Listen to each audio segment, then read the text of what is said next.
Good afternoon, everyone. Welcome to this third panel of the plenary session of the Future of Europe Conference, the 11th edition, organized by the Faculty of International Business and Economics within the Bucharest University of Economic Studies. Allow me at this point to generally express our gratitude for our sponsors. The theme of this section is entrepreneurship in the time of pandemic. The topic is a timely and a relevant one. We live in a strange time when the primal fear of disease and death has pushed great parts of the public into the position of looking at the state again as the main vehicle of societal action, almost like a secular god expecting to bring medical and economic salvation.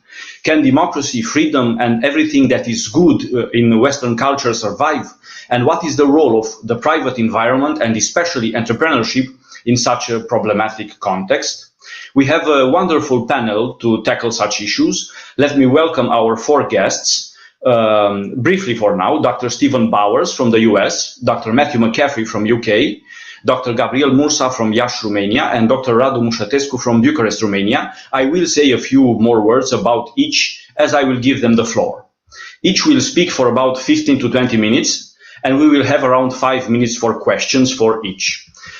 So let me welcome our first speaker today. He is Dr. Stephen Bowers. He's professor of government at Liberty University in the US. His areas of specialization are constitutional government and free enterprise, introduction to intelligence, introduction to political science. He received his PhD as a doctor of political science from the University of Tennessee, Knoxville, in international relations and affairs. He, for quite a while, was a professor, a political science professor at James Madison University, and he's author of numerous publications on East European politics and low-intensity conflict. Over the years, he developed an extensive multidisciplinary program of study of the political transition of communist societies in Eastern Europe. In Romania, he had important involvements with the Romanian American University. Professor Stephen Bowers will speak today about the survival of democracy in the COVID era. So without further ado, Professor Bowers, please proceed with your presentation. Thank you very much, and I'm honored to be part of this program. I've heard about the work that you've done and appreciate this chance to be part of it. What I would like to look at is the prospects of democratic governance, not just in the United States, but in Western Europe and Eastern Europe with the newly emerging democracies. And what we see in a very general sense, something that affects all of us, is that there's a constant struggle between a legitimate need for security that every person in every state has, but we also want to maintain our freedom. During the American Civil War, the Lincoln administration, in its effort to preserve the Union, made a lot of very well documented efforts to limit constitutional freedoms. And a lot of things that were done by that administration would be regarded as unconstitutional today. More recently, we've seen other problems. All of us, both in Europe and in North America, have seen the emergence of terrorism as a security issue. And of course, there was a debate about how to respond to that, especially for the United States after 11 September and the attacks in New York City and in Washington, D.C. And so we talk about what we can tolerate in terms of rather intrusive measures to protect our national security interest, but a continuing need for individual freedom that exists, individual liberty. And so in many respects, security and freedom emerge as polar opposites. And so certainly for us as individuals, you could secure yourself in a fortified home and you would have safety, but you would certainly not be free. You would have the freedom of the prison cell.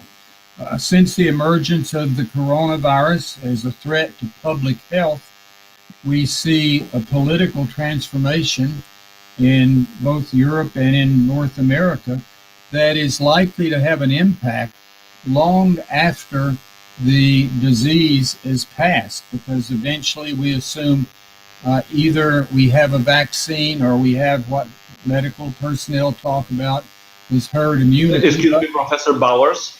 Excuse me, you might have the phone right nearby you. Maybe the phone is making the noise, just in case that is the problem.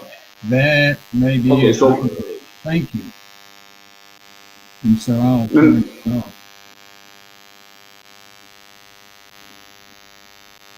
All right, we remove that.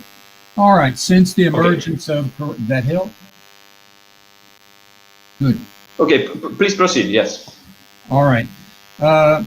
So we're seeing a political transformation that may well be with us a long time, and so this is something that is unusual. It did not occur in wartime, in past conflicts, and it did not occur with natural disasters that might have taken place.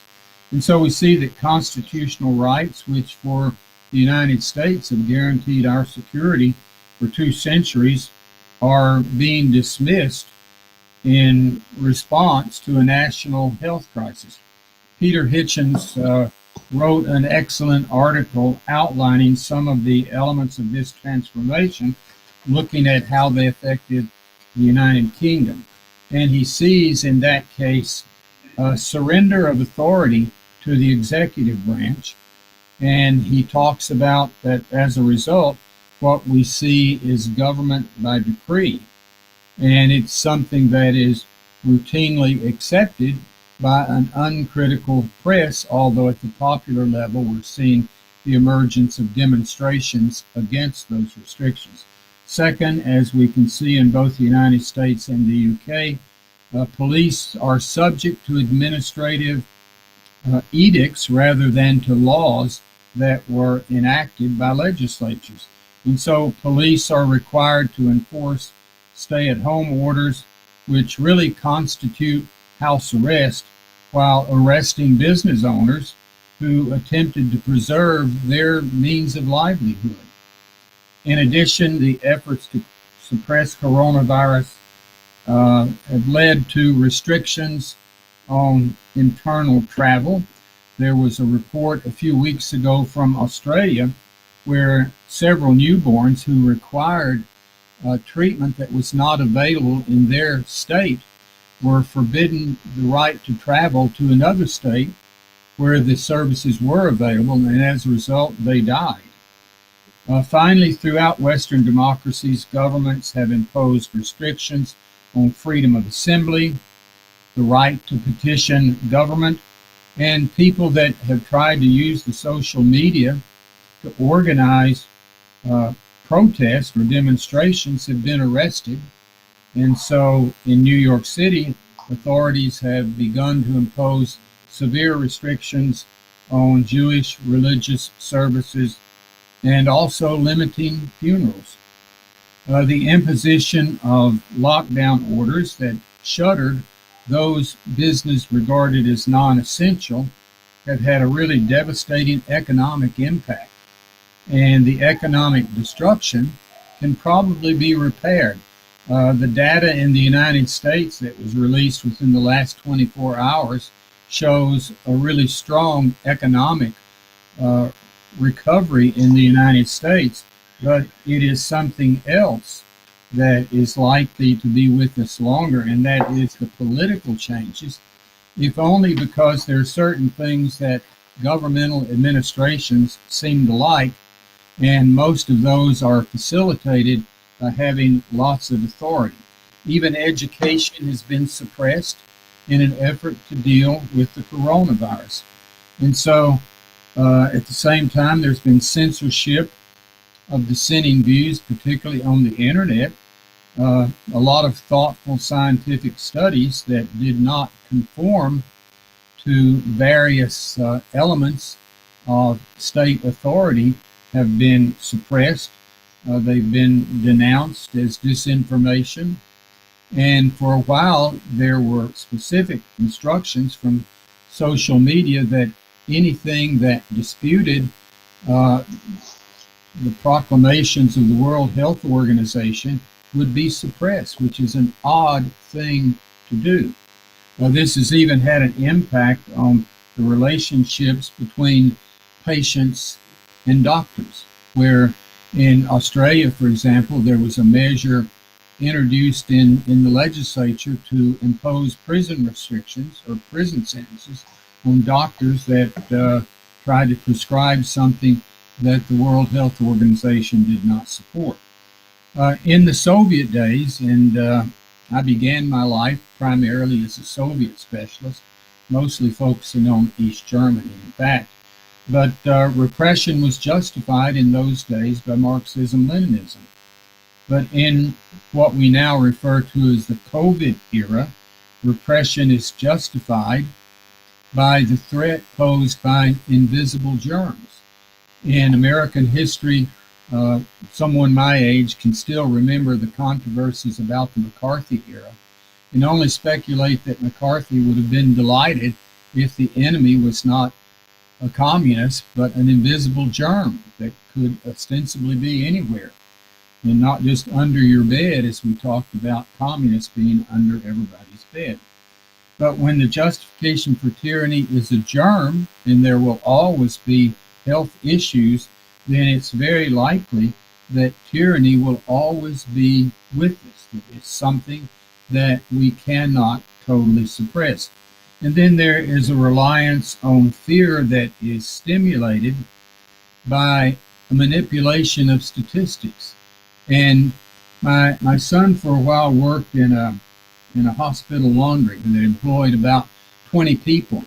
And the place had the distinction, it was not at a hospital, it served a hospital, but it had the distinction of having only 20 employees, but being able to state statistically that they had 25 cases of coronavirus, because what happened is every test that a person took where they did not test negative was counted as a separate case. And so in their effort to return to work, the 4 or 5 people that had tested positive had to be routinely retested until they got a negative. So every positive counted as a case. And so there were more cases than there were people, where in fact only one person who tested positive was ever really sick. So we're not sure what the others were. So anytime you're dealing with the doctor, things can be confusing for a person who is not also a medical practitioner. And so any of us, when we go to the doctor, you feel both at the mercy of the doctor and in many ways afraid of what all of the words and statistics may imply. Lockdowns and other measures certainly have disrupted daily routines for most of us. Last week, in an effort to get to my bank, which normally took 5 minutes, so many places were closed, I found myself with a 2-hour journey to get to a bank to do a 5-minute transaction. So all of this has exacerbated our living conditions for a lot of people. It's a source of great uneasiness. And as an older person, I fall into that category. As an older person, statistically, we would say I'm more vulnerable. And statistics, which seem pretty plausible, indicate that somebody in my age bracket has a 20% chance of death, which is not nearly as bad as Ebola with its 50% chance of death. And for somebody in my situation, with the passage of month after month, I decide I believe I'd rather be dead than face a continuation of what is really a repressive environment. And so if you face a serious health concern, then this is something that generates a good bit of anxiety. It is for this reason that several people taking surveys asked respondents how many people they thought had died in the United States. And the most common response was about 30 million people. And obviously that is not the case. But in this atmosphere, in this environment, there is an emotionalism that affects discussions about policy, discussions about medical issues as well as health policy, and a shaming of anybody who does not fully accept all of the official proclamations. So fights break out sometimes over who wears a mask, who does not wear a mask. In a case in California 2 or 3 months ago, an individual was shot by a mall security guard because that potential customer was not wearing a mask and refused to do so. And then, of course, there are lots of disagreements about the efficacy of masks. And I always wear the mask in places where it's required. I have a friend whose 16-year-old granddaughter challenged me because I said I do this because it is socially required. I did not see it as medically valuable. In fact, our statistics have indicated that of all of those people who have tested positive for coronavirus, 85% wore the mask. And what we're told today, as we hear that cases are spiking, to wear the mask even more. Maybe wear 2 masks at the same time if you can't find a respirator. All right, so all of these have created an environment in which you can't discuss these issues, whether you do so from a medical perspective or a public health perspective or even a political perspective. You are seen as an immoral person. New York State Governor Andrew Cuomo the other day said somebody not wearing a mask should be arrested for attempted murder. And so there is no limit to the controversies. So there are tensions between those people that say, oh, the mask is absolutely our most secure barrier against the spread of this disease, and those who would question it.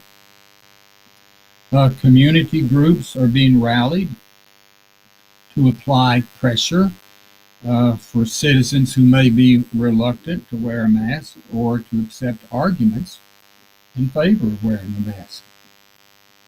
There is also what we can think of, at least in the United States, as a COVID industry, which has access to funds. There was an incident here in Richmond about a month ago of a young fellow, about 17, 18 years old, who was unfortunately killed in an automobile accident. And so the parents, obviously, this is about as distressing as anything can be. They got the death certificate from the hospital, said cause of death, coronavirus. So they called the hospital to complain, and the hospital official said, I'm sorry, we have no choice. It is because he died during this period. And so for that reason, other more cynical people pointed out that the hospital got a certain amount of money for every coronavirus patient that they treat. And so there are lots of professions. I saw an advertisement for a job as a contact tracer the other day, finding people who might have been around individuals who were exposed. And it was a job that paid well over $100,000, which is not bad. And so our political system is accustomed to dealing with controversies. Many of these, though, if they're routine, relate to issues such as taxation, matters where if you're on the losing side, you lose a certain amount of money. You're beyond the 15-minute benchmark, Professor, so around 5 minutes, please. So all of these things cause much more serious disputes because it is hard to build a consensus when what the losing side faces is the destruction of a business that they might have built up for decades. In the end, it may be that all of these restrictions into our personal affairs are absolutely necessary, but should that be the case, either way, it will dramatically alter our future, and it will dramatically alter the way in which our once free systems operated. Thank you very much. Okay, thank you very much, Professor, for your presentation. Until my colleague will help me with the questions that might have been put on Facebook and YouTube, I will use the moderating privilege of asking you 2 questions You mentioned in your presentation this emotionalism that we also feel building up again in Romania and all over Europe. And my question would be, what do you think, in your experience, what do you think is the source of this emotionalism, and what can be done about it? So please. You should open the mic, Professor. Sorry. Please open the mic again.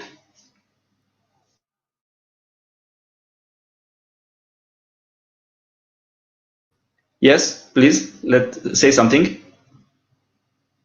We cannot hear you. I apologize. Now it's okay. Okay, good. I think there's a genuine fear that people have about disease, and it's something that is natural. We are afraid of an unseen source of danger, and you don't know where it is, and you see medical people, you see public health officials saying you should be afraid, this is real, and there's no doubt that it is real. And it is hard to understand. And it is different from a political or military threat. We can look at it and you can see it. A place in London I used to work with did the military balance, a study every year. And so you can say, here's what the Soviets have, this is what the West has, and you can conceptualize it. But when it is a germ that is seen as new, then you don't know. Now, cynics will say it is simply bureaucrats that want to have control over our lives.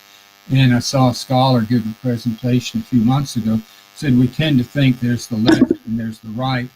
And in fact, he says in the middle, there is a group of people who simply like to tell you what to do. And so we have authoritarian movements on the right, authoritarian movements on the left, but what they have in common is a desire to impose their authority over other people. But you don't know what's in somebody's mind about that. And so I'd be reluctant to try to build a case on that. But as a person who spent a lot of time in doctor's offices as we get older, I can tell you about the genuine fear that I feel for that. And so there's times, I remember one day I had a doctor's appointment, I thought, I just don't want to go. Can I call and tell them I'm sick? And I thought, no, that's not the way this works. You have to face it. And so there's a real fear. And I think in particular, when somebody says, again, the governor of New York said, well, if it saves one life, it's worth the effort. And by that logic, we should quit driving automobiles because that would save a lot of lives. All right. Okay, Professor, thank you very much. If there will be questions on the internet, we might have a couple of minutes at the end of our session to come back to your topic. Thank you very much for your presentation. And I will now move on to our second guest today, Dr. Matthew Mccaffrey. Professor Bauer, if you may please mute your mic. Yes, thank you. Our second speaker is Dr. Matthew Mccaffrey. He is lecturer in enterprise at the Alliance Manchester Business School at the University of Manchester. He is a fellow of the Mises Institute in Auburn, Alabama, in the United States of America. He holds a PhD in economics from the University of Angers in France, under the supervision of Professor Guido Hulsmann there. And he has a Master of Science in Economics from the Auburn University, where he was a Mises Research Fellow. He is also the recipient of a number of academic prizes for teaching and research. His research mainly focuses on the social and economic role of entrepreneurship and the influence of institutions on entrepreneurial behavior. His published work covers topics such as entrepreneurial decision-making, judgment strategy, and the history of entrepreneurial ideas. He recently published, for instance, an article in the Journal of Institutional Economics, Pure Theory and Progressive Liberalism, Frank Fetter and the Austrian Economists. And he has edited a number of books recently, among which I could mention The Economic Theory of Costs, Foundations and New Directions in 2018. Professor Mccaffrey will speak to us rightly to the topic, entrepreneurship in times of crisis. Dr. Mccaffrey, you have the floor.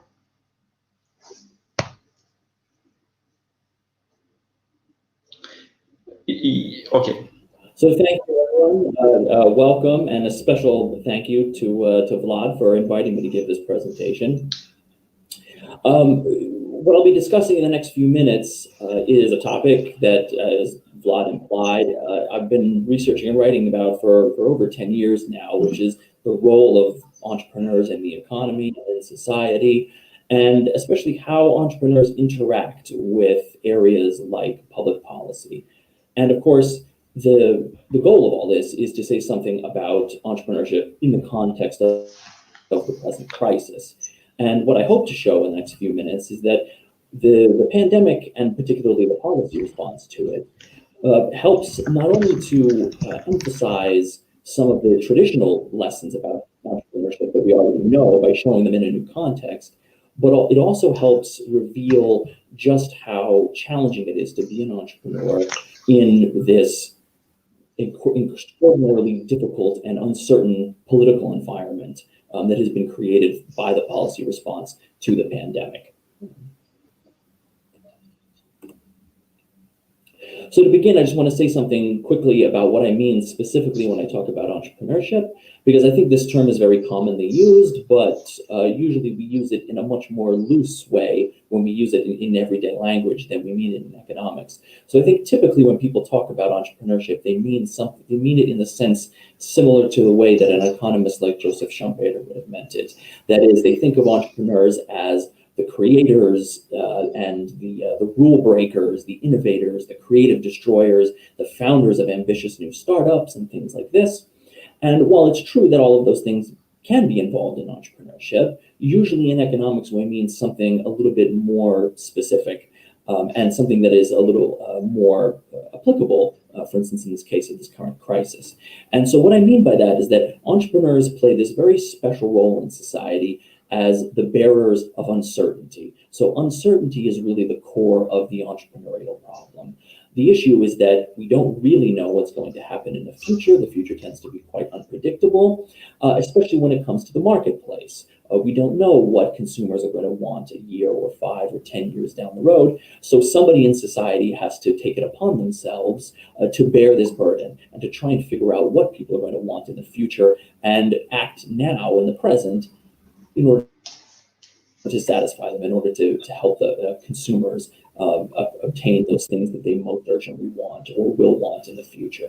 So this is the role of the entrepreneur, is to engage in this kind of forecasting, and especially to make judgments about what consumers will want in the future, about the way that technology will develop, and the way that other areas of the market data will change. Right?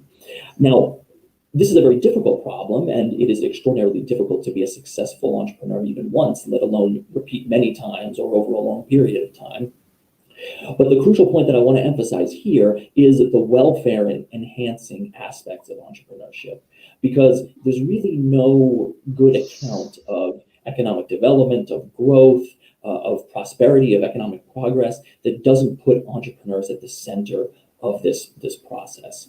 And I want to emphasize this now, because in the next few slides, I'll begin to explain some of the problems that emerge once entrepreneurs are not allowed to fulfill this social role of trying to make consumers better off and trying to raise people's standards of living. Now, to an outside observer, it might seem that, as I said, the possibility of being a successful entrepreneur is difficult and maybe even impossible.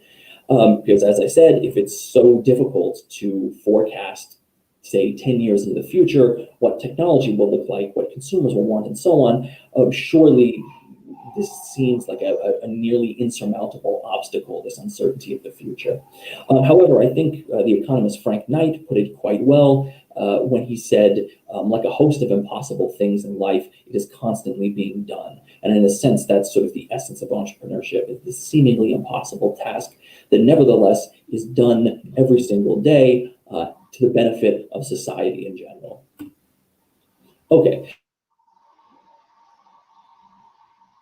So moving now to say something about the current crisis, I wanted to begin with this phrase that we have all heard, I think, many times now. I think every email I've received in the last 7 months has begun with something like, I hope this finds you well in these unprecedented times, right? So I think some version of this phrase is familiar to everybody at this point. So I wanted to ask, first, from an entrepreneurial perspective, is it really true that we live in unprecedented times? Because it might seem that an obvious answer would simply be, no, we don't. If what I said is just true, what I've just said is true, and entrepreneurs really do every day struggle with this problem of uncertainty and overcome it, if they really do get it done, then surely this crisis is nothing new and nothing really, nothing presents no special problem to entrepreneurs, right? Because they deal with uncertainty every day. Why not this uncertainty this day, right? And this is typically, I think, what people mean when they say we live in unprecedented times. They mean something like we live in times of unprecedented uncertainty. We don't know what's going to happen next week, let alone next month or next year, in terms of how, for instance, the virus will develop, but also, and especially crucial, how policy responses will develop either. Right? So we're really in the dark about this kind of stuff. However, and this has something to do with economics, so there's always an on the other hand lurking somewhere. But on the other hand, there really is a unique challenge and an unprecedented challenge that entrepreneurs are facing in this crisis. And this has to do not with the existence of uncertainty in general, but with the source of uncertainty or the kind of uncertainty that entrepreneurs are currently having to face in response to all the recent changes in public policy. Because to make a long story short, it's a very different problem predicting consumer wants in the future than trying to predict changes in public policy, changes in how political regimes will view and will react to the virus and things like that, right? And so I'll start to explain this a little more as I go along as well. But looking at the crisis now and looking at, in a sense, the more positive side, the kind of entrepreneurship that does, in fact, get done during a crisis like this, because happily it's not all bad news. But there's a very commonly cited statistic, and whether or not it's exactly accurate is less important than the sentiment behind it, which is that many successful businesses are started during economic bad times, whether it's a traditional recession or something unique like we seem to be facing now. Many different now successful businesses were started in very difficult circumstances. Right? And there's a logic to this, right? Because in a sense, when times are at their worst, entrepreneurs are at their best.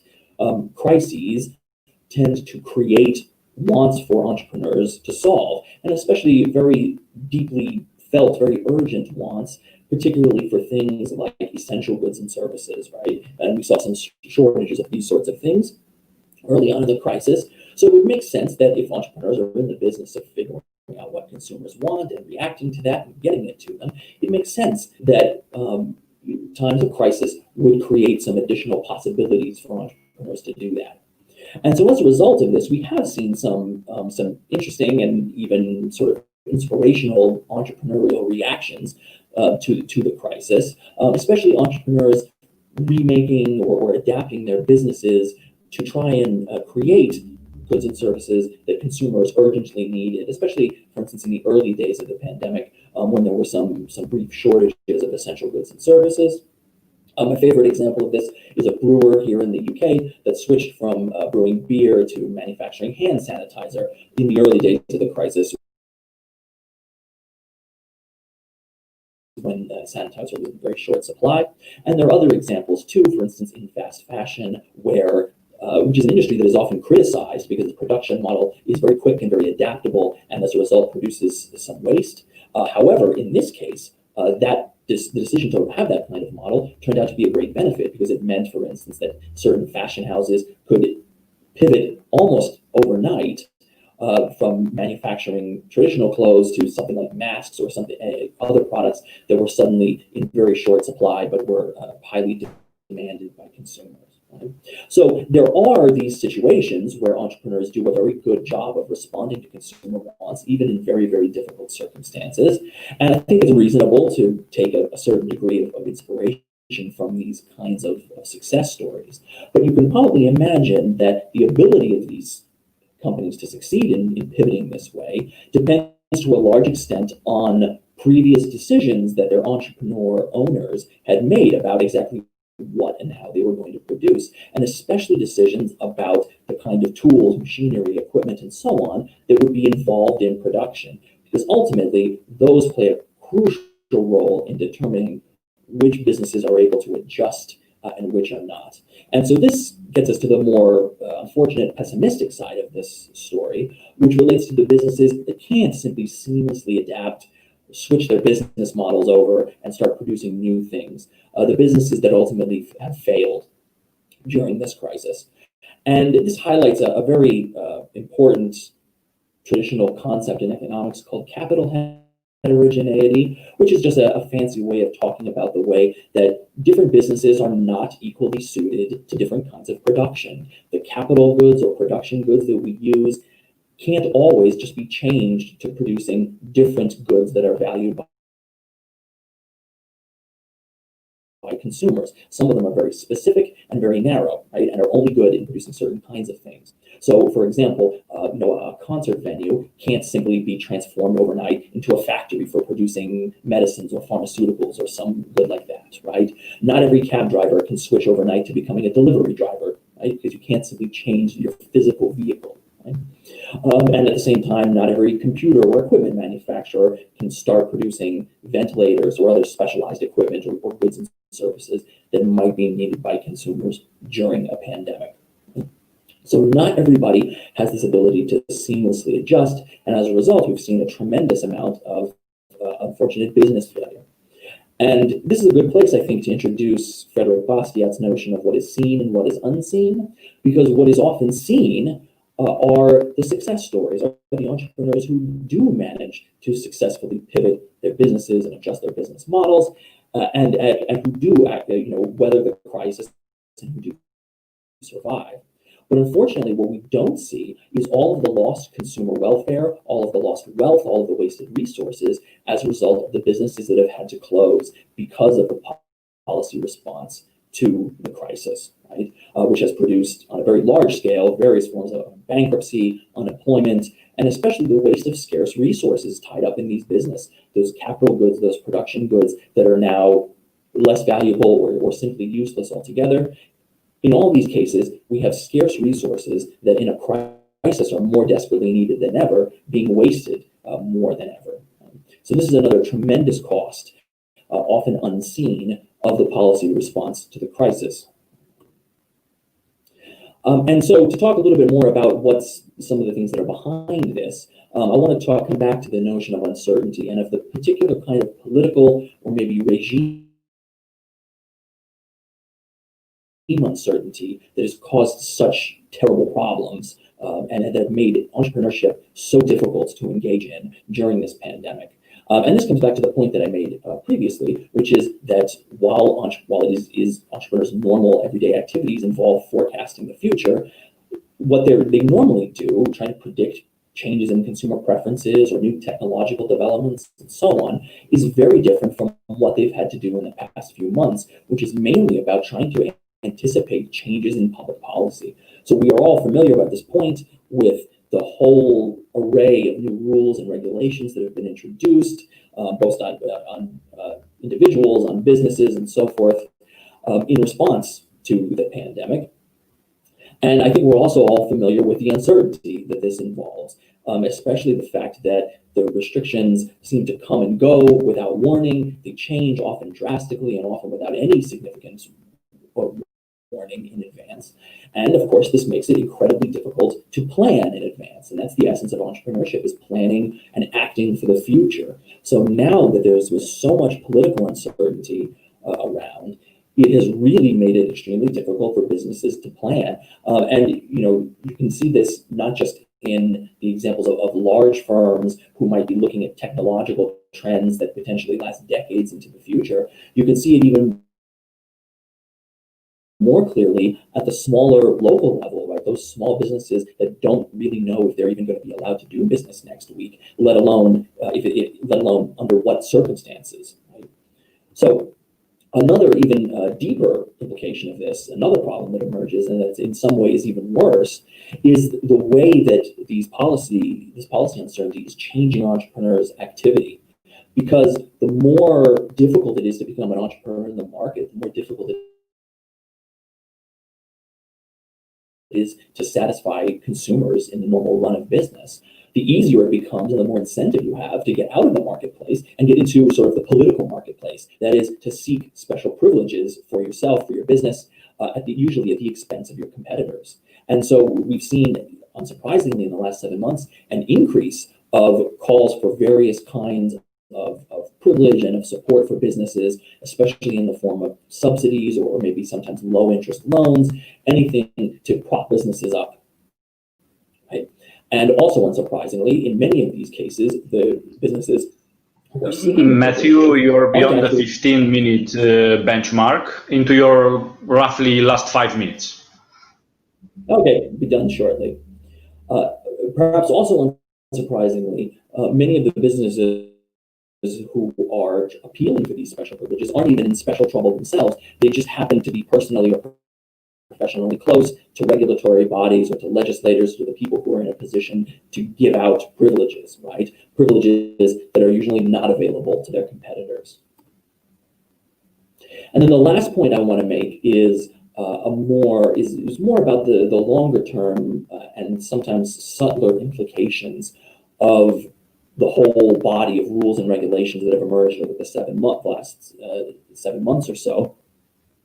And this all has to do with interference in the price system, because we know from basic economics, we know how vital the price system is for allocating our scarce resources to their most urgent needs. And this principle is even more evident in times of crisis, when needs are more sharply felt, when essential goods and services might be in short supply, and people really need to make the best use of their scarce resources.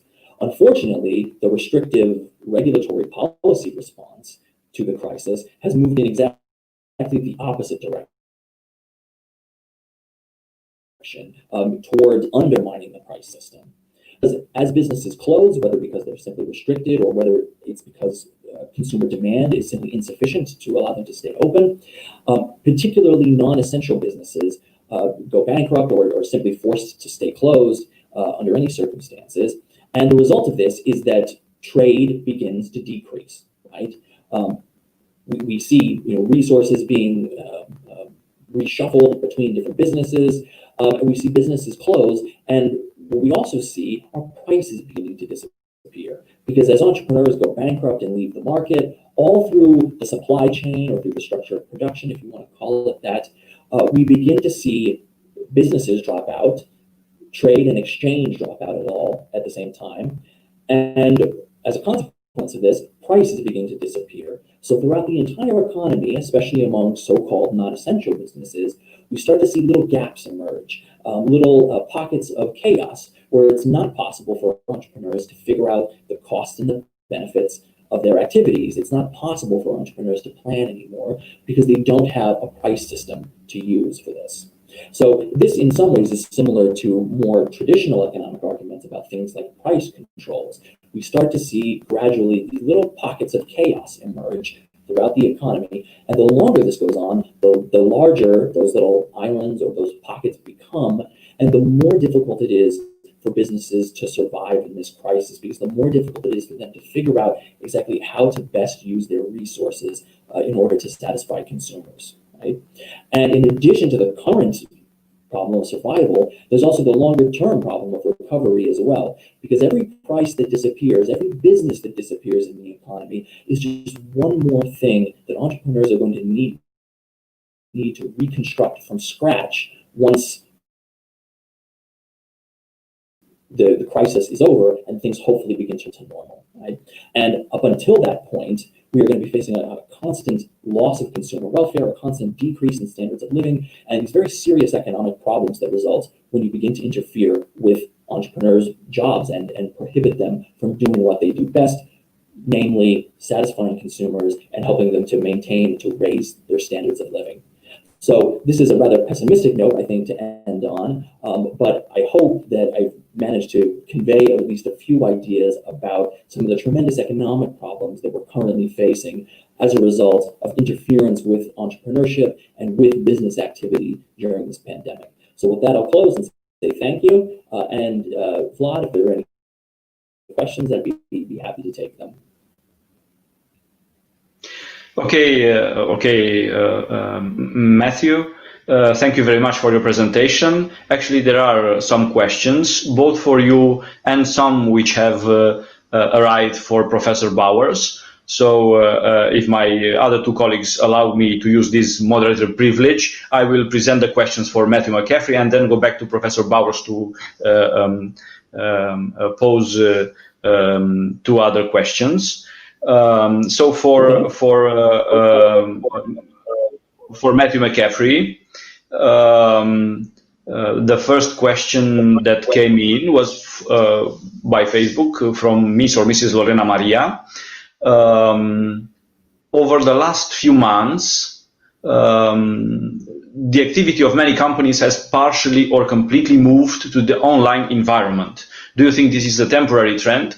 Could it become a lasting trend? Yes, I do think that it's part of what will become a longer-term trend. And as we see, some companies will go back and will readjust to the extent that they can, to the extent that customers want them to. But a lot of businesses, I think, will easier to stay more focused on online commerce than on some of their traditional methods. And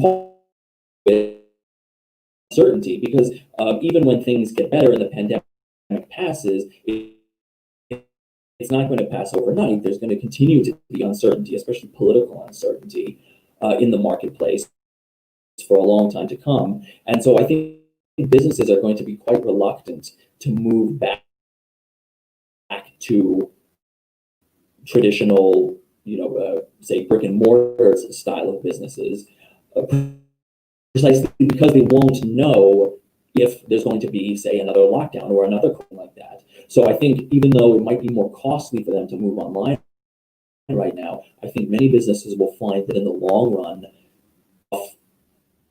as a method of coping with political uncertainty, they'll probably believe themselves to pay those costs of adaptation once again, one part, yes, of a broader move.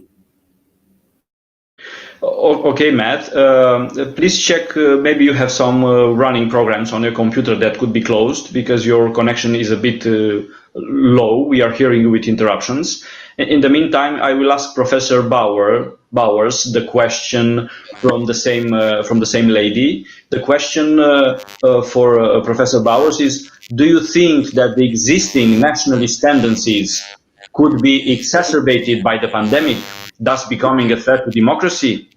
Many scientific articles address this issue and opinions are often divergent.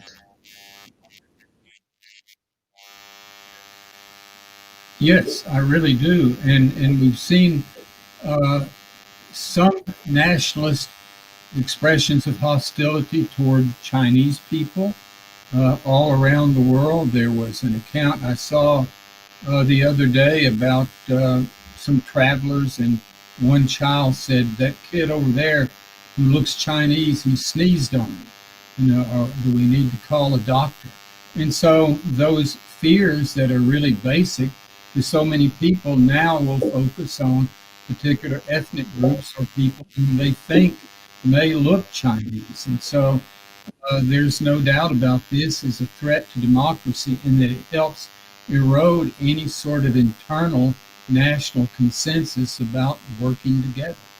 And certainly in the United States today, there's enough hostility to go around that we have to worry about the stability of our system today.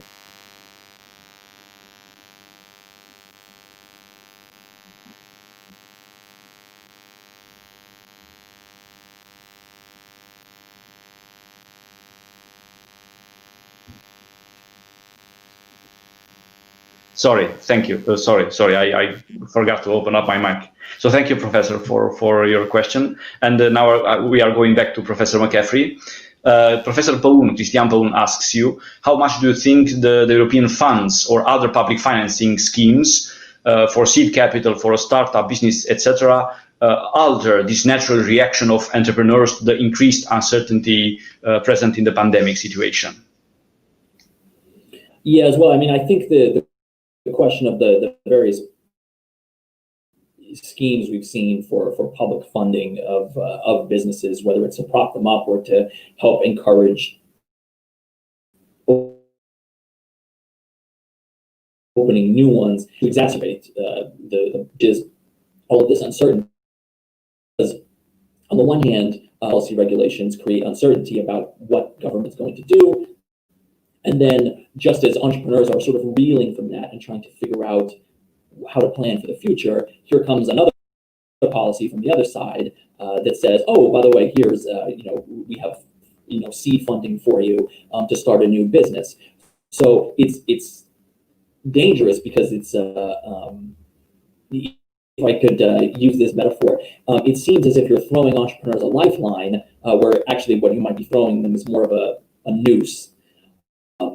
Because with a lot of this public funding is that it's funding available for businesses that wouldn't normally be able to obtain that funding based on the potential for a successful business model. It's given arbitrarily, and of course it also reinforces that system of special privilege that I mentioned.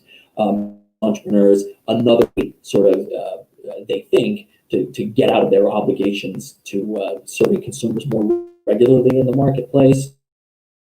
And it gives them an incentive to try newer, sort of different, more innovative business ideas that might not actually be sustainable and might not work, and that won't have to pass the market test. So in that sense, it encourages further privilege seeking. It encourages regulation to help some competitors at the expense of others.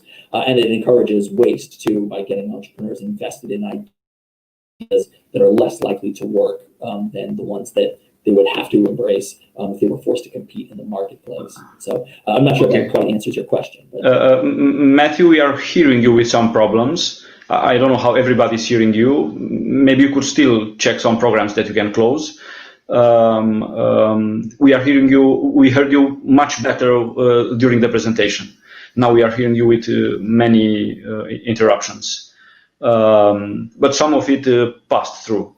Now I'm going back to Professor Bowers for probably a last question before moving to our next speaker. How do you think social contact apps, a question from our colleague Roxana VOICU-DOROBANTU, how do social contact applications used to safeguard public health affect democracy?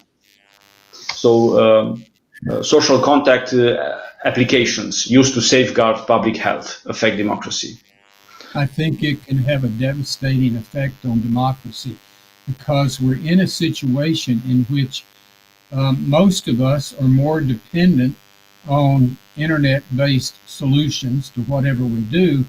And now we learn that all of those, including things like cell phones, can be used to conduct surveillance of the population. And so today they can justify it in the name of public health, but maybe next year they can justify it in the name of an effort to prevent racism or an effort to prevent discrimination against any group. So whatever your chosen threat of the day may be, then all of these instruments that work with remarkable efficiency can be used against the population. We look at those things that took place in Eastern Europe, 88, 89, up through 91, and wonder if that would be possible in the high-tech environment of 2020, if somebody could ever break out of the hold of a dictatorship again. Okay, thank you very much, Professor. Now I will move on to our next speakers. We have some more questions for Professor Bowers and Professor McCaffrey. So if we do well with our time management, we might come back to them at the end. But for now, let me introduce our third speaker today, Professor Gabriel Mursa. Dr. Gabriel Mursa, Professor of Economics at Alexandru Ioan Cuza University in Iași, Romania, at the Faculty of Economics and Business Administration there. He was formerly the chief of the Economics and International Relations Department, and he lectures on economic doctrines, political economy, microeconomics, macroeconomics, and some other topics. He's president of the Friedrich von Hayek Institute, Romania, based in Iași, and he's editor-in-chief of Liberalis Publishing House. And he is a force of nature when it comes to translating important texts of the classical liberal tradition and of the Austrian school of economics into Romanian. He is author of a number of books, The Logic of the Market, Liberalism, and Essays in Political Economy. I've given the English version of the titles. They were written in Romania. His keynote lecture today is a typical crisis, question mark. So, Dr. Mursa, you have the floor. Thank you very much, Vlad. Can you hear me? Thank you. You're okay. You're fine. My presentation is on the screen, please. I try to put my presentation on the screen. Yes. I think Roxana will help us. Yes. Thank you very much for your very kind invitation to attend this very interesting conference, international conference. In this paper, in this short paper, I try to find an answer to a question. I think is very important question. Is this current economic crisis an atypical one? Is it an atypical one? This is the question. I'm not claiming I find a good answer, but at least I try to do it.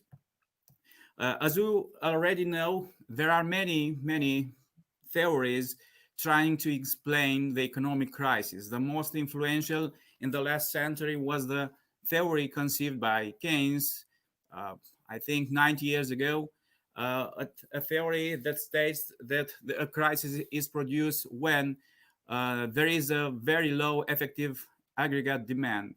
For this, Keynes recommend the state imprinting money in order to stimulate the private consume, the public consume, and the investments.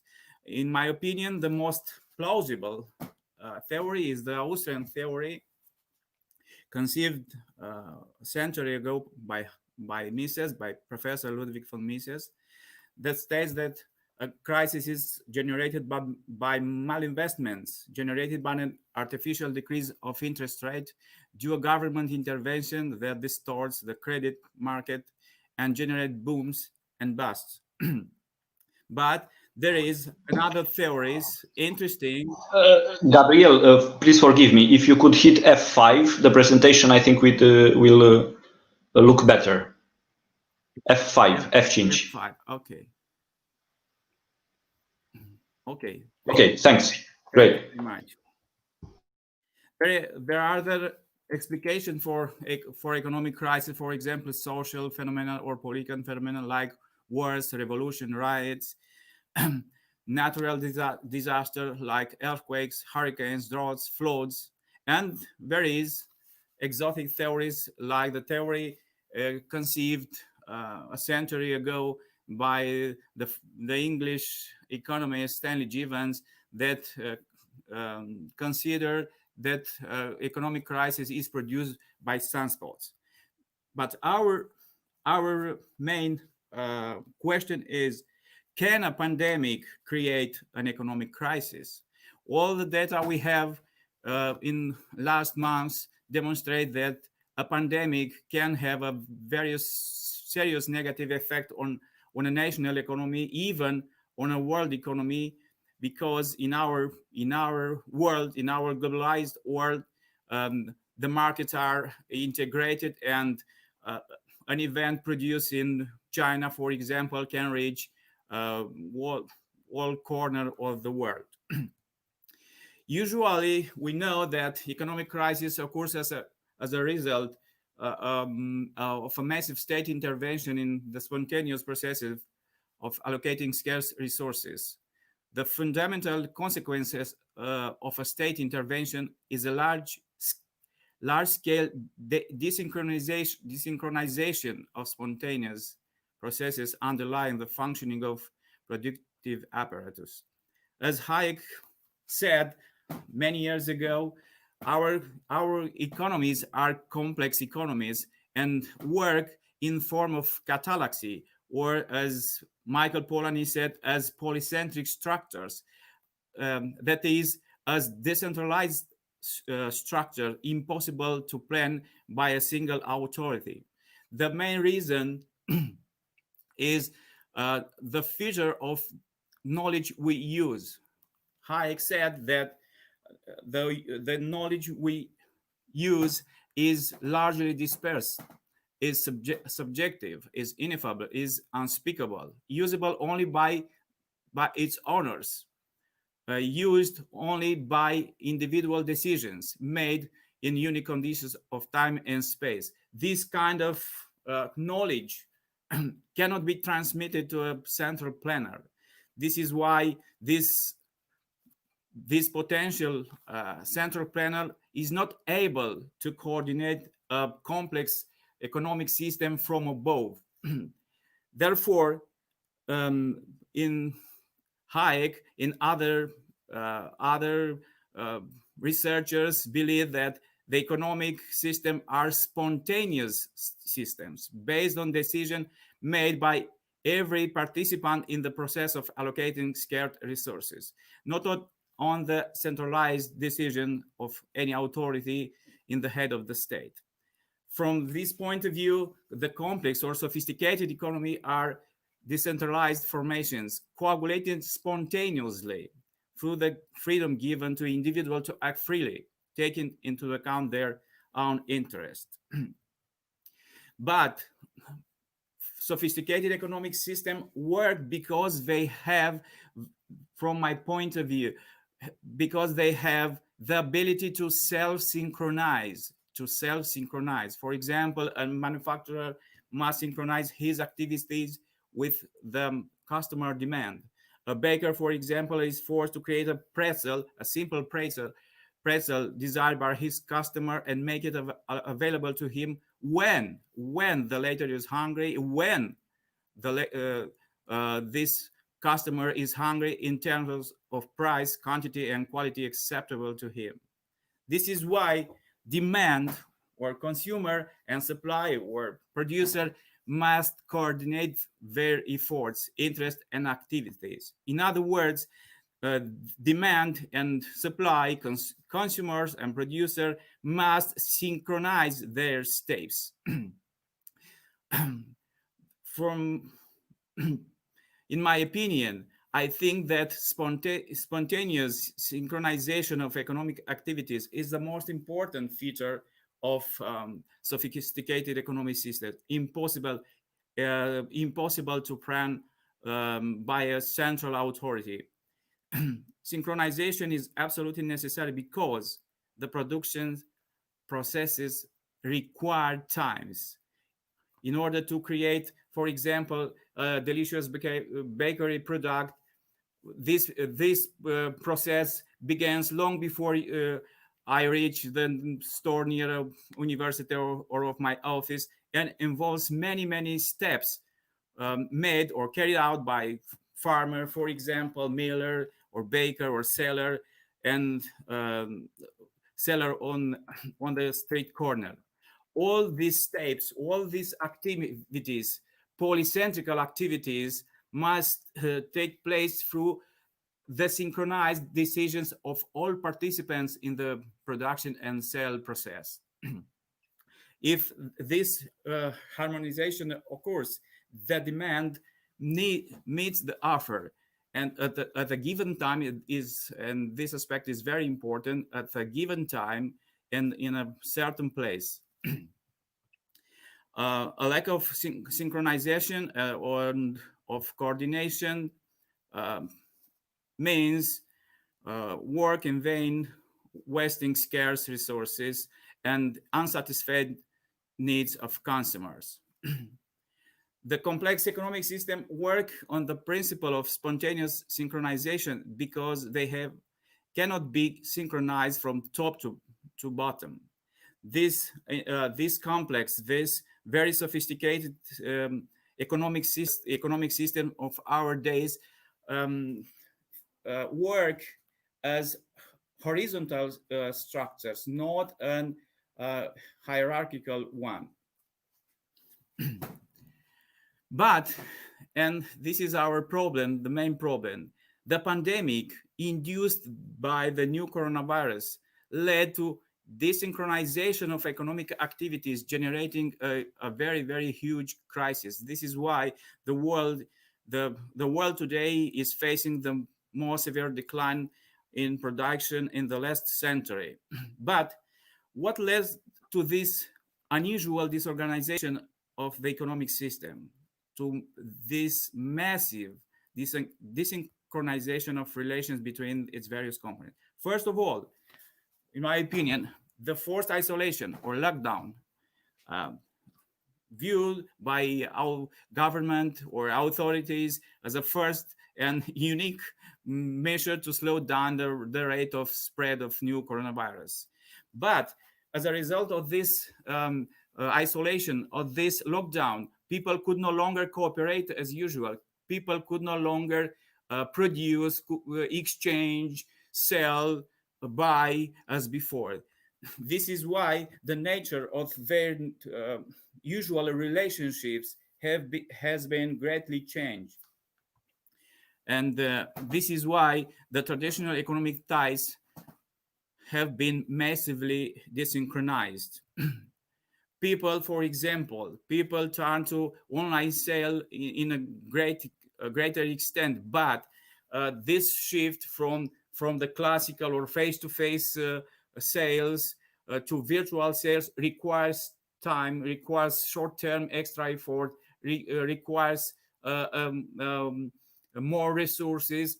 In one word, requires adaptation cost. But a quick increase of this cost can be fatal for so-called marginal companies, that is, companies that operate with quite low profit margins. The additional consumption of resources needed to reallocate factors of production may be large enough to lead significant losses for these companies and the closure of many production units. At the same time, it is possible for a company or for an individual to survive. An individual that can to survive by using the stock of capital. But in the case of small companies, this small stock of capital impedes them to continue the economic activity of this company. Another important aspect of lockdown is that the structure of demand changed because many people stayed home, and their pattern to consume was changed very much. So this change in the structure of demand generated a very important reallocation of factors of production.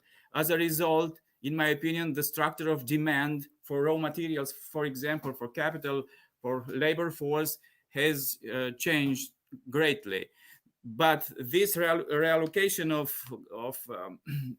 factors of production of labor force means a temporary increase in the unemployment rate. This is why this is happening in this month.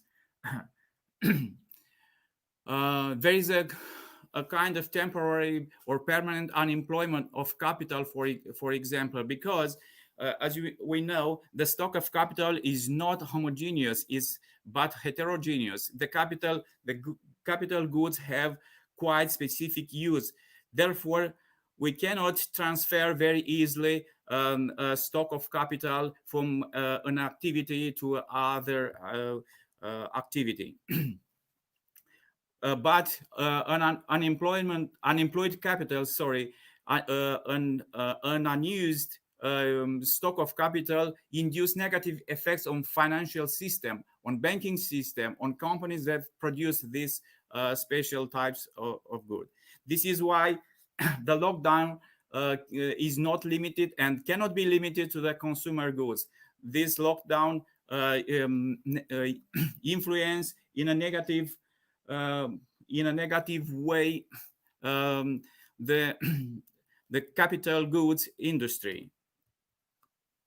The second factor is that desynchronized the economic system, the world economic system, is the restriction of movement of person in order to prevent or to avoid the spread of new coronavirus that induced at the same time the restriction of the movement of raw materials, goods, and capital, because capital goods, raw materials cannot circulate alone but accompanied by human individuals.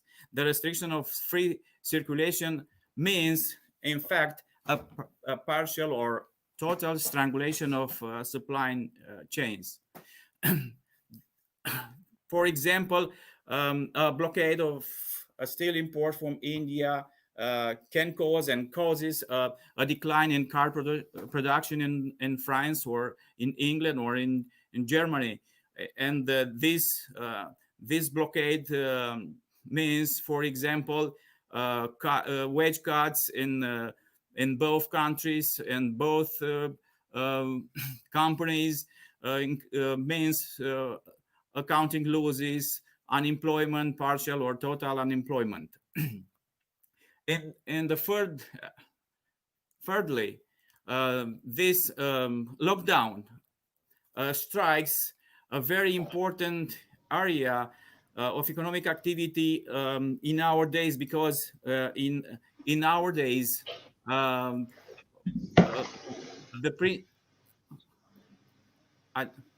sorry, something happened, Vlad? Okay.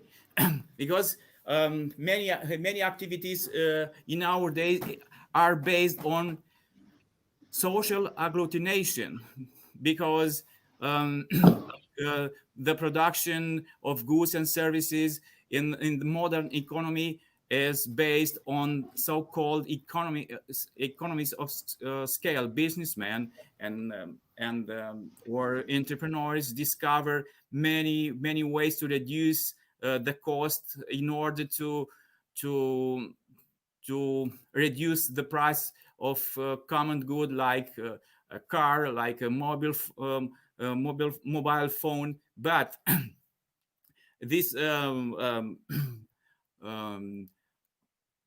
by reducing price is possible in a pattern of business where the consumers and producers are very concentrated.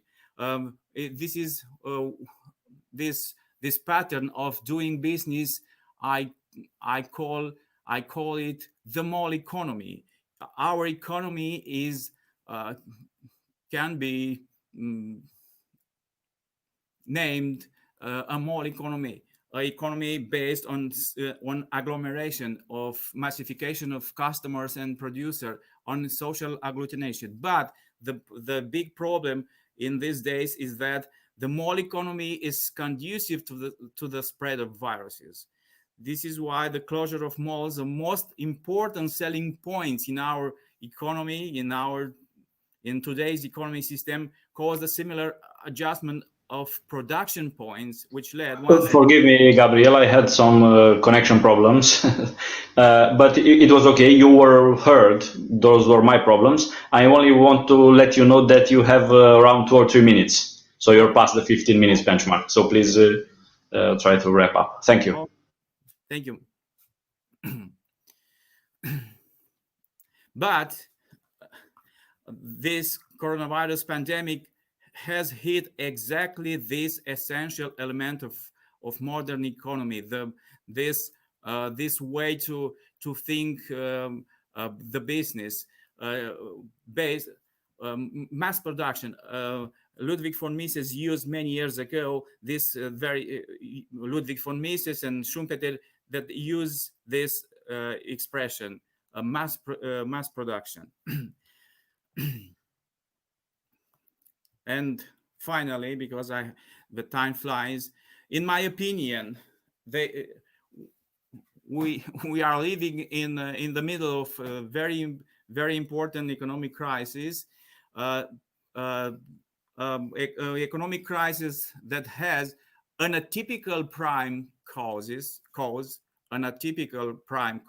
a pandemic, but the final effects of this crisis are similar. For example, are similar to the effects produced by a monetary policy applied by a national bank or central bank using cheap money. And these effects are the smaller GDP, a disorganized productive system in the short run, a temporary rise of unemployment rate, and the temporary idleness of capital or wasting a part of stock capital. This is my presentation, and excuse me for my very poor English. No problem. Thank you very much, Gabriel. We have some questions, quite a few of them. I'll try to select quite a few for everyone, because the questions came targeted to everyone who might answer. But we start with one dedicated to Dr. Mursa, from your friend and colleague Cristian Păun. How important could be for small and medium enterprises the fact that the current crisis is a medical one and the previous one was a financial one? I also would have wanted to ask you, how do you respond to this usual rebuttal that, well, it's just a stopping of the economy, just a stoppage, just a break, is not a cluster of malinvestments, as Mises or other Austrians would say? I don't know what to say. How important could be for entrepreneurship the fact that current crisis is a medical one, but is an economical one, because a decreasing in GDP means, after all, economic crisis. I don't know, because I don't understand how this crisis can be managed from medical point of view. I'm not. I don't work for this system, for this public system, and I don't know how to answer to this, how to respond to this question. But from economic point of view, for me, it's clearly that we have a huge crisis. But taking into account that there is a very interesting word in this question, that is entrepreneurship. I can say something very interesting for me as a professor from this point of view of entrepreneurship. Many months ago, at the end of March, one of my students called me saying that, Professor, I can't attend anymore your classes because I have a small business, and my small business now is blocked. So I hope to find a solution to save my small business. After 2 or 3 months, I talked to him and told me that he resolved his problem. This for me, this fact is very important, because all people expect solutions for government, but in reality, the solution is in the hands of entrepreneurs, in the businessmen, the creative people, we cannot expect a miracle from a public policy. Okay, thank you, Gabriel. We have a question that keeps popping up, so I will put it just once in the framing of Miss Emanuela Doriana, if I correctly see it. And I would like all our previous speakers, Professor Bowers, Professor McCaffrey, and Professor Mursa, if they want to say something to the question, to briefly address it. So the question is, what are some of the smartest moves small businesses can make in the midst of the pandemic? Or how can small businesses adjust to the economic disruptions resulting from COVID-19? The macro environment during the crisis very much affects how companies get financed, and the venture financing is slowed down, therefore, how to secure the funding. So, Professor Bowers, if you want to... What are some of the smartest... And in the case of the United States, this has been a severe problem, and it is something that has only been alleviated occasionally by government financing. And now, as you probably have heard from the news, because we're on the eve of an election, then the political system quit working. Congress could not reach a decision. It is very likely that had it not been for the funding that came through probably in March or April, our situation would have been much worse. The fact that the American economy is responding with such alacrity means that we may not get much more governmental funding. There may be an assumption that the system was strong enough before the COVID-19 issue that it survived. But it remains to be seen, and it also is very much contingent on what happens on Tuesday, who is elected, because it seems, if we can believe anything that politicians say, which is always a question, but it seems that if Biden wins, there is a greater likelihood of further lockdowns. And in fact, in El Paso, Texas, yesterday, the government decided, because of a spike in cases, that they would reimpose a 2-week lockdown. And when things like that happen, even though that's apparently only on a regional basis, but it could be much broader. And our government, in terms of the debate, seems to be considering, once again, a uniform policy, one size fits all, which would be a lockdown that would have destructive consequences for us. And so you've got two issues. One is, will we get funding from the government? The other is, will we get locked down by the government? Thank you. Thank you, Professor. Dr. McCaffrey, if you would like to add something to this question. Sure. So there's two things I would point out. One, on the practical level, what small businesses can do, what strategies can they pursue to survive something like this? I think the best success stories we've seen relate to companies that used existing resources, that is, resources and skills and so forth that they already possessed, to try and pivot a little bit and try to do something a little bit different. Something, for instance, maybe the traditional business simply wasn't legal anymore in the lockdowns, but perhaps there's some version of it that would be. For instance, we saw restaurants close, but then open up specialized delivery services or special sort of home services. So in other words, doing roughly the same thing, using the same resources, but using them in a different way. This, I think, is probably going to be key for a lot of small businesses at this time. Now, as to the question about venture funding, this one is a little, is actually, I think, less of a problem, simply because most small businesses actually never receive external venture funding in the form of, say, venture capital or something like that. Only a small proportion of companies receive that. Usually, the small businesses are self-funded, right? Or they're funded by what we call the 3 Fs, friends, family, and fools, people who are available to provide little bits of money in order to get a business going until it can generate enough cash flow to sustain itself.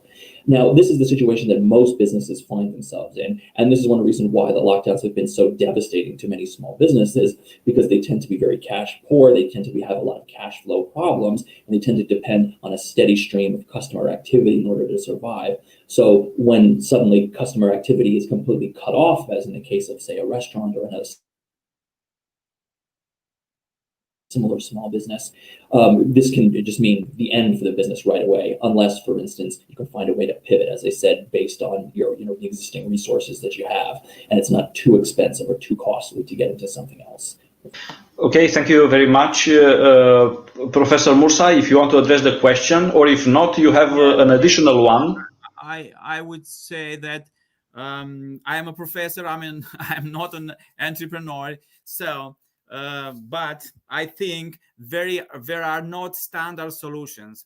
That solution depends on every small entrepreneur and every small businessman, because every businessman acts in unique condition of time and space, as Hayek said. So this solution must be discovered. There is no ex-ante solution. This is the mission of every entrepreneur, to discover, for example, to discover new products, to discover new I don't know, methods of production, but to discover day by day solutions to adapt to this very changing environment. Okay, thank you. And you have a very targeted question from Flavius Rovinaru, and it's showed on the screen. So if you could briefly please address that. What do you think about state aid for SMEs?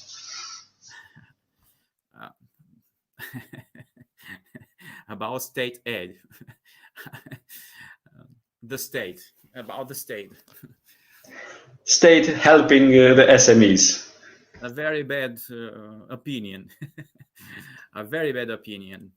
In my opinion, the state, from economic point of view, should stay neutral during a pandemic, for example.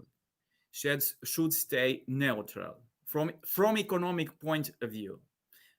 But this is very, very difficult. Okay, thank you very much. With your permission, I would like to move on to our last but not least of the speakers, our colleague, Professor Dr. Radu Mușătescu, Professor of Economics in our department. He lectures on international business and economics on various subtopics: corporate governance, international business environment. He is the current chief of department. And he's an associated researcher of the Ludwig von Mises Institute, Romania. His research focuses on law and economics, the theory of the firm, corporate governance, competition policy, and generally the economic research program of the Austrian School of Economics. And his lecture title today is The Legal Dimension of Entrepreneurial Action, the Challenges of Economic Crisis. Professor Mușătescu, you have the usual 15 to 20 at most minutes, and then some questions, and then maybe some general questions. And by 1 hour and 50 minutes into this session, we should conclude. So please, the floor is yours. One moment, please. Thank you so much. Thank you so much, Vlad. I am very honored to be part of this company. You know, about looking to business.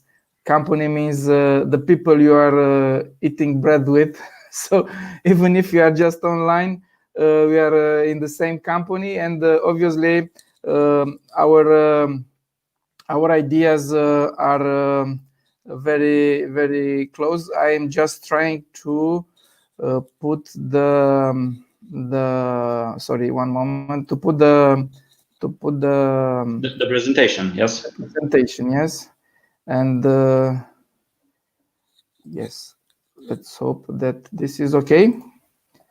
This is okay? No, we are not. Hit F5 slideshow. Yes.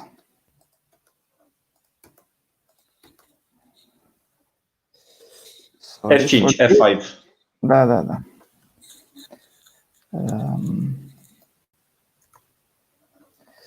One moment, please. Sorry for this small issue.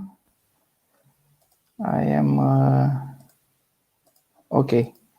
I should have selected the application. Yes, this is okay now.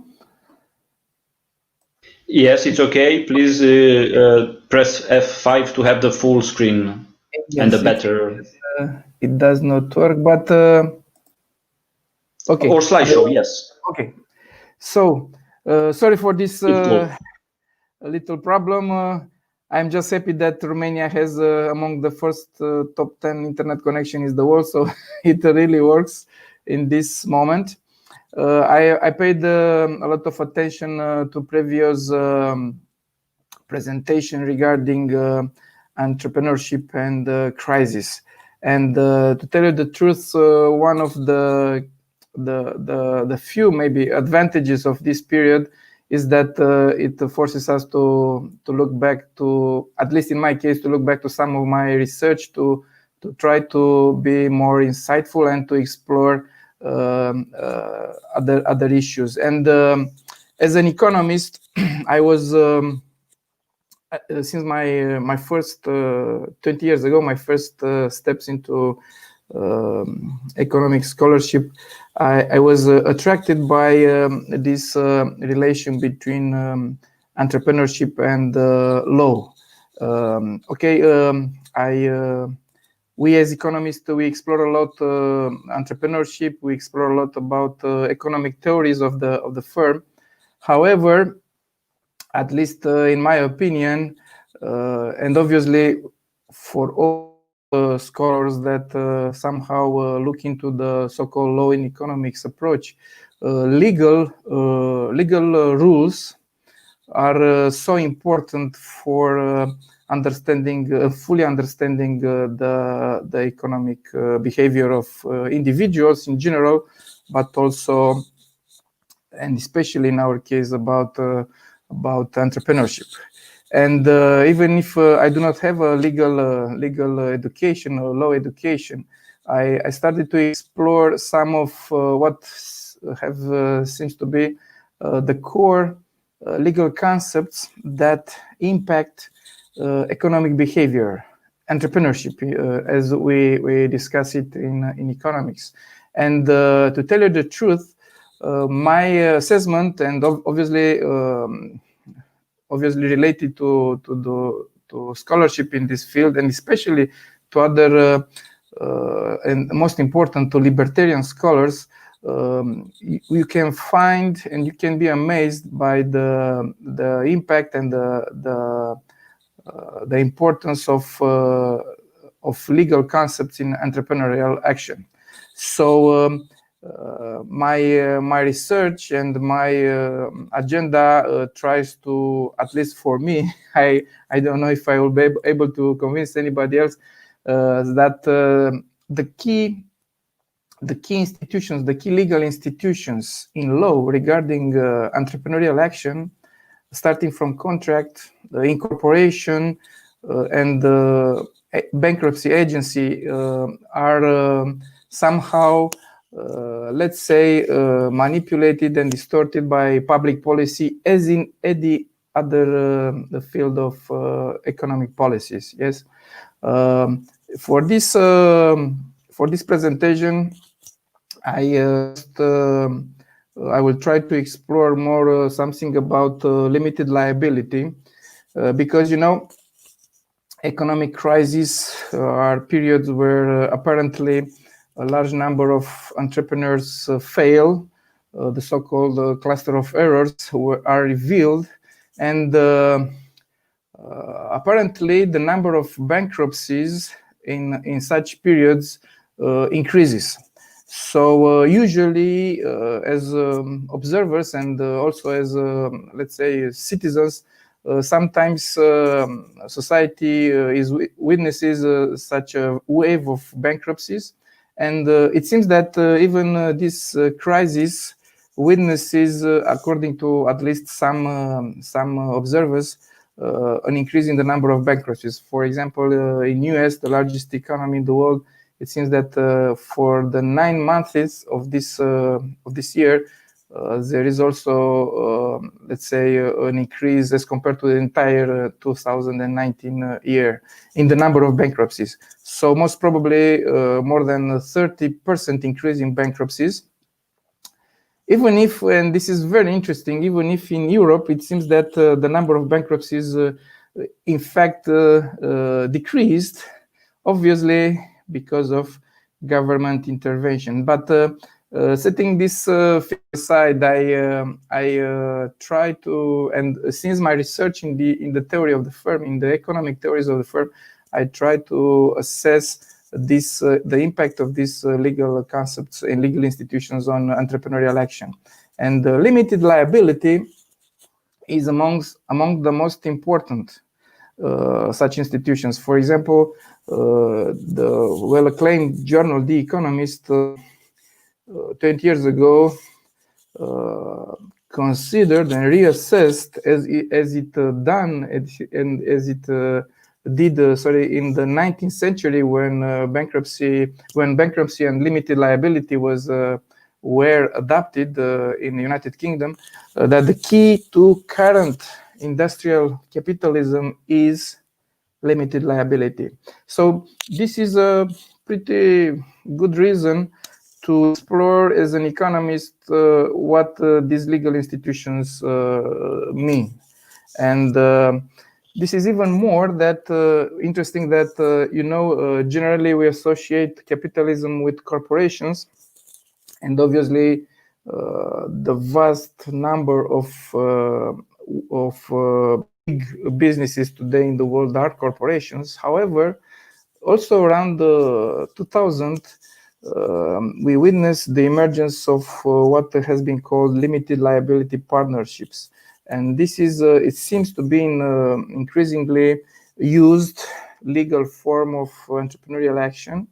And this is very puzzling because, this is a device, limited liability partnerships, that combine some characteristics of what have been traditionally partnerships, yes, which didn't involve limited liability, with corporations, which since at their beginning employed such limited liability. So limited liability, this is, let's say, the key concept I currently try to assess as an economist. But obviously we have to go somehow deeper into the legal principles in order to understand whether a clause which is limited liability in the corporate charters, that means the contract between the founders of the company, is compatible with capitalism. This is a statement that is exactly the reverse of what the economists say. Okay, I do not really understand what means industrial capitalism, but my thesis is that limited liability is not compatible with contractual freedom, and I will explain that, and especially with the regime of private property. This is maybe a radical statement, but as you will see, such a statement is also already formulated by some libertarian and liberal scholars few decades ago, and it seems that without any impact in legal or economic scholarship. So the idea that limited liability is that shareholders are not the liability of shareholders towards the debts of the companies they founded is limited to their initial contribution. So nobody could ask for more in the case that the companies they own is liquidated. So this is I think a legal definition that everybody with an introductory course in business law knows. Yes, and very interestingly, such a clause seems to be, as the Economist argued, an essential of freedom, of economic freedom. So individuals who found the company, entrepreneurs who found the company, are free to make any clause in their contract, in what we call the charter of the company. Yes. So who could argue against that?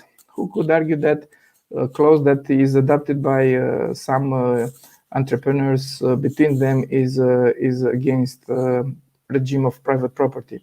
So even as the economist already said, this is a very good institution apparently for capitalism, because obviously when your liability is limited to your initial contribution, this encourages small investors to invest in companies. This is obviously an increase in the liquidity of capital markets. This is obviously a good impact on overall economic environment. So that's very, very challenging. So it is very challenging to argue against that. But I come back to what have been already quoted here, what is seen and what is not seen. Yes, what is intuitive and what is counterintuitive in economics and generally in social sciences, and digging into this direction, because generally speaking, when you talk about British economists, you think about utilitarianism, and obviously my position, which is more related to, let's say, natural order or natural rights, goes against this approach of traditional British economics. So when I see something in British economics, I usually, let's say, the bell is ringing and try to fit this position I learn about with, let's say, my approach. And yes, very interestingly, in this case, libertarian scholarship has identified limited liability as a big problem of entrepreneurial action, of the framework of entrepreneurial action today. And the consequences are not just small legal issues in some kind of trials in bankruptcy courts or in other way, but fundamentally it goes deeper into the nature of the resource allocation in the broader economy. Yes, what is not seen? Maybe we see a lot of small things about this, but the big impact is in the entire economy. And the point is that I will argue that starting from this, there is another point that can be added to the list of critics against such limited liability. For example, Lawrence White argued that, for example, bankruptcy law, which is maybe amongst the most manifest events in the life of the company, when limited liability becomes among the most important legal clauses.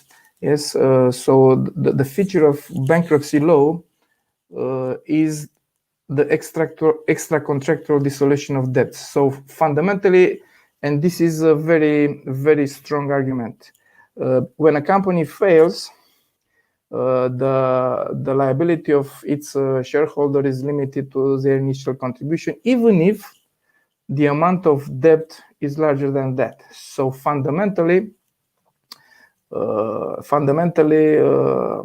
some of the creditors will remain uncompensated in the case of bankruptcy.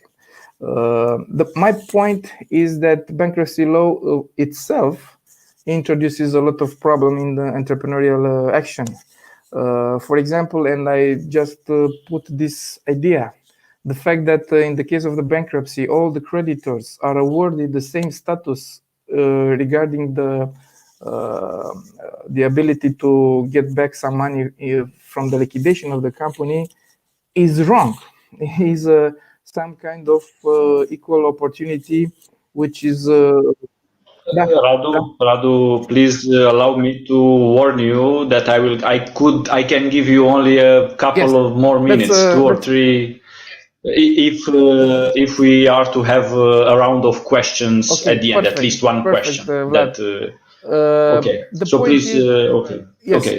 Thank 2 you. minutes. I will go right at my argument is that The idea that companies enjoy limited liability and creditors know that this is limited liability, so their debt could be unfully compensated, is not an argument. And my point is that limited liability does not become an aggression just in the case of bankruptcy, but is a contractual clause that is not valid because it breaks into the key one of the key